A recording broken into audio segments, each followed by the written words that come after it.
As the cyclical nature of history turns, conflict inevitably rises and falls, giving way to the opportunity for reigning peace. While facing the aftermath of the Second War to end all wars, the world was shaken by what it had witnessed and uncertain of what was to come. It was in this climate that George Orwell penned the dystopian novel 1984. Underlying Orwell's vividly muted world, there is a condemnation of systematic falsification and a call to actively counter apathetic relativism. Little could Orwell realize that what was meant to be a satirical criticism on the present turned out to be a prediction of the future. The first threshold to conquer in the formation of a totalitarian society is the mind. The party manages to control thought through the successful implementation of doublethink, the act of holding two entirely contradictory statements to be absolutely true simultaneously. The seemingly impossible is accomplished by the party when it revises history records in the Ministry of Truth and recreates them in a way that has a consistently favorable view of the party. Most people willingly become a cog in the machine, however a select few have memory of a real truth from before the party's reign that indefinitely contradicts the fabricated falsities. For example, the protagonist of 1984, Winston, recalls that airplanes were invented before the party, yet the party claims to have invented them in school textbooks. Cut off from contact with the outer world and with the past, the citizen of Oceania is like a man in interstellar space, who has no way of knowing which direction is up and which is down. In today's world, thought control is pursued by a very similar route. The current internet generation is cut off from the past, thanks to being so involved with documenting the most insignificant, self-absorbed matters on social media and the internet. Whatever is posted becomes old news within days, and after about a week, it is usually never spoken of again.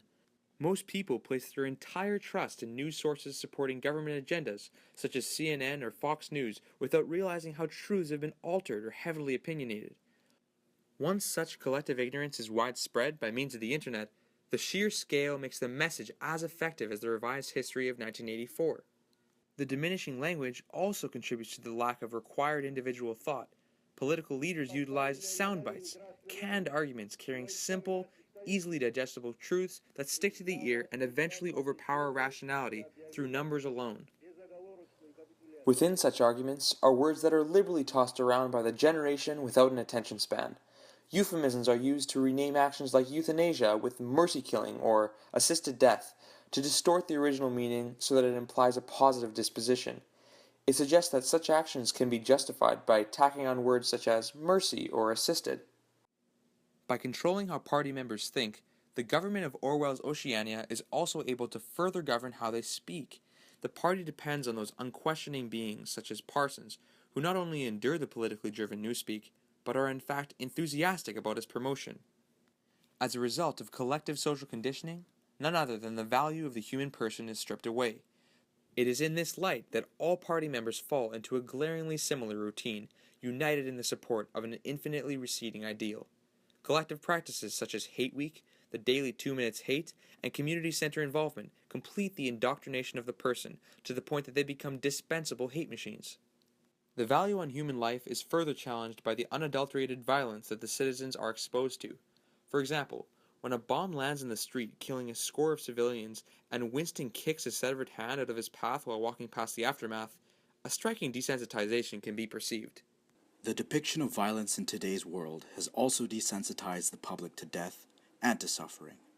Ultraviolence in movies and video games renders people to be hardened to real acts of violence, such as war. The desensitization of the proletarians in Orwell's dystopia is evident by the detached response to the war happening in the distant lands of East Asia and Eurasia. Not only are the details of the war so vague, but the enemy the party fights seem to be unclear as well. Despite seeing propaganda posters of East Asian soldiers, Winston remembers a time when East Asia was not the enemy. Orwell makes a statement that the wars fought by the government are only necessary to the survival of the state. The essential act of war is destruction, not necessarily of human lives, but of the products of human labor. The parallels between the purpose of war in Orwell's 1984 and the present day only legitimize his warnings for a future much like his own dystopian society. With the Iron Curtain in place, the role of war changed forever. The idea of an axis of evil and an alliance of freedom blurred and was replaced by goals to generate profits and capture natural resources. The countless wars fought by the United States since 1945 mirror the war fought by Ingsoc in 1984. Today, the United States fights an enemy it has essentially created, ISIS, which formed as a direct response to actions of American intervention in Iraq. Initially having warm relations with Saddam Hussein and helping fund his war against Iran in 1988, the United States would later be the spearhead of the coalition force that fought the Iraqi invasion of Kuwait during the Gulf War. The eventual ousting of Saddam Hussein resulted in the destabilization of Iraq and allowed for the rise in Islamic terror cells and the eventual formation of ISIS. On the home front, the war receives a favorable reaction from the general public, who support the actions of the United States government. The distraction of the masses is clearly evident today, more so than it was in the past. Consumerism plagues modern-day Western society and serves as the main force of distraction. The focus on material gain is encouraged, and satisfaction with what we have is only undermined by new products coming out every day. The subtle propaganda that is spewed out in the media of movies, music, and social media instills a particular way of life. Much like how the lack of provisions is generally accepted by the proles of 1984, the overconsumption of food and material wealth is generally accepted by the society of the present day. Today, the world faces uncomfortably similar circumstances to those of what was intended to be a parody. For the first time in history, man has become disconnected from history. Self-reliance has led to the desperate chase of power in its every form, from wealth to social status. A diminishing language rooted in apathy infests the tongues of many, while the need for impassioned protectors of humanity has never been more dire. The many of the West are kept docile with the ease of access to the fullest array of pleasures and distractions, while in the meantime war is raging overseas. Transcending all of this is that life's value has become equated with the amount one produces and consumes, a nail in the coffin for humanity. Although the societies of today in 1984 can hold the masses in their control, the question stands. Can one successfully resist? Can one be free? If it took collective ignorance to install these systems, would it take a collective resistance to remove them?